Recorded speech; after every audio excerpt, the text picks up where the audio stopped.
Le Kremlin de Moscou, souvent appelé simplement le Kremlin, est une forteresse située au cœur de Moscou, capitale de la Russie. Mesdames et messieurs, nous sommes presque entrés dans le Kremlin par la tour Kutafia qui est liée avec la tour Sainte-Trinité par le pont en briques. Pourquoi? Parce qu'à l'époque des tsars, en bas s'écoulait la rivière Niglinaya. Maintenant, cette rivière est canalisée et se trouve au-dessous du jardin d'Alexandre. Alexandre III, il a visité Paris à l'époque, il a visité Versailles, il a vu là-bas le jardin à la française.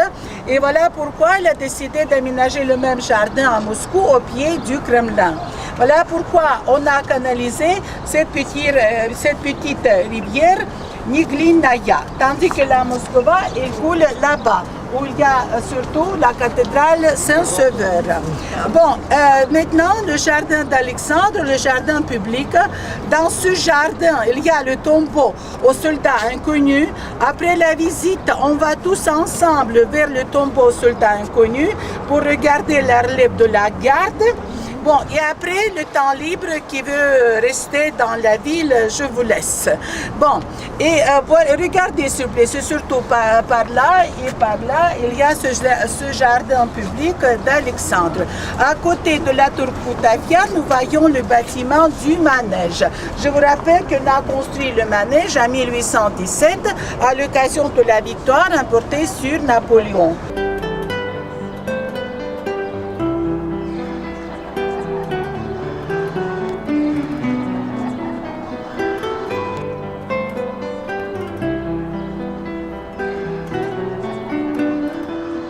Sur cette place, nous voyons trois principales cathédrales du Kremlin.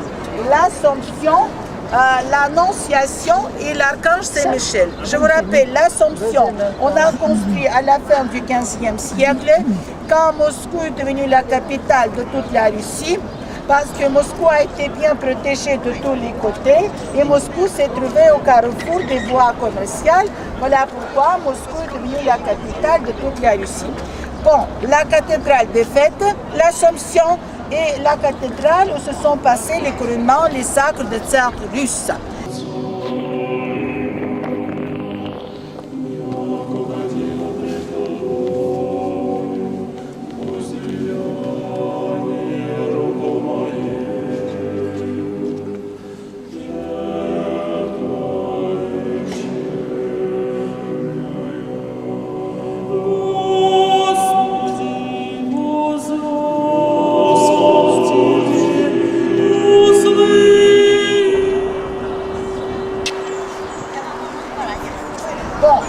L'Archange Saint-Michel, le début du XVIe siècle, le nécropole de Rurica. Voilà pourquoi 4 coupoles argentées, une coupole au centre doré, parce que c'est le nécropole, comme par exemple Notre-Dame de Smolensk dans le couvent Novodevitchi.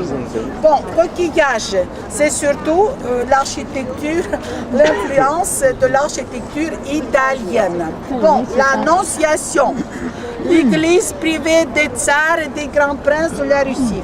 L'entrée pour les dames a été interdite. Et cette petite chapelle des hommes a été liée avec le grand palais des tsars. Vous voyez là-bas le palais des tsars, le palais là-bas des tsarines. Et ce grand palais était lié avec l'Annonciation par les passages fermés. Et tous les bâtiments de ce grand palais du tsar étaient liés, toutes les pièces, les salles étaient liées par les passages couverts. Et les tsars, les tsarines pouvaient aller dans n'importe quelle chambre sans sortir dehors. On a construit d'abord l'Annonciation avec une coupole dorée. Vous voyez la coupole la plus grande au centre. Mais sous le règne du tsar Ivan le Terrible, on a ajouté encore 8 coupoles pour commémorer la victoire remportée sur Kazan. Oui, mes amis. Vous vous rappelez, Saint-Basile, 9 coupoles et l'Annonciation aussi 9 coupoles. Parce que c'était seulement la 9e attaque qui a remporté la victoire aux guerriers russes. Nous, et regardez s'il vous plaît, ce palais en pierre blanche, tout droit, on appelle ce palais le palais à facettes.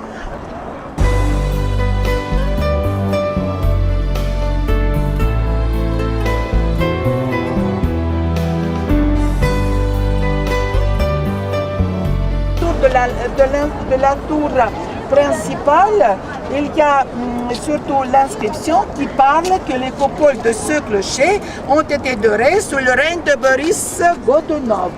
Et là-bas, le palais des patriarches, avec les coupoles argentées, parce que c'est une église privée de notre patriarche, l'église de 12 apôtres.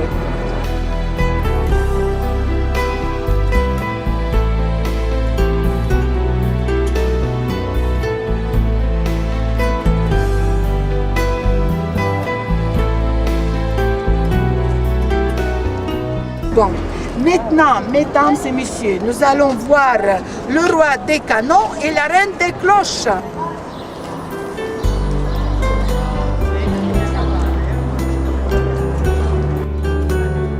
On a coulé ces cloches au XVIIIe siècle d'après l'ordre de l'impératrice Anne Iouanowna, qui était la nièce de Pierre le Grand. Pour célébrer son entrée au trône russe, il a fait l'ordre de couler ces cloches pour le clocher du tsar Ivan le Terrible pour faire sonner. Pour monter la cloche en haut, on a posé la cloche sur les installations en bois. Tout d'un coup, l'incendie du Kremlin. Les installations en bois se sont brûlées et la pauvre cloche s'est tombée. Et le petit morceau de 11 tonnes s'est détaché de cette cloche. Le poids total de la cloche, 200 tonnes. 200 tonnes. Cette cloche n'a jamais sonné.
La relève de la garde se fait au pied de la tombe du soldat inconnu.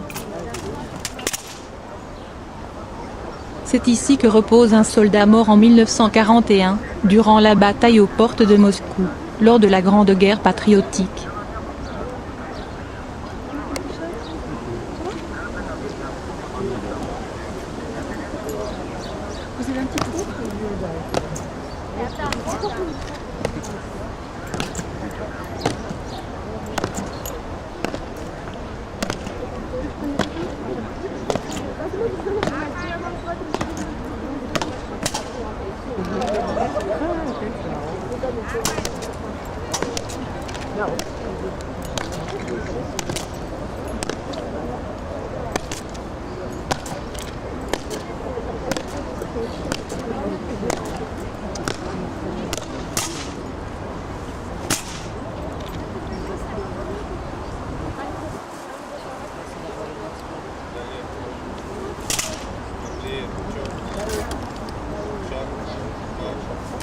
La flamme éternelle, provenant de l'étoile à 5 branches en bronze, éclaire l'inscription suivante. Ton nom est inconnu.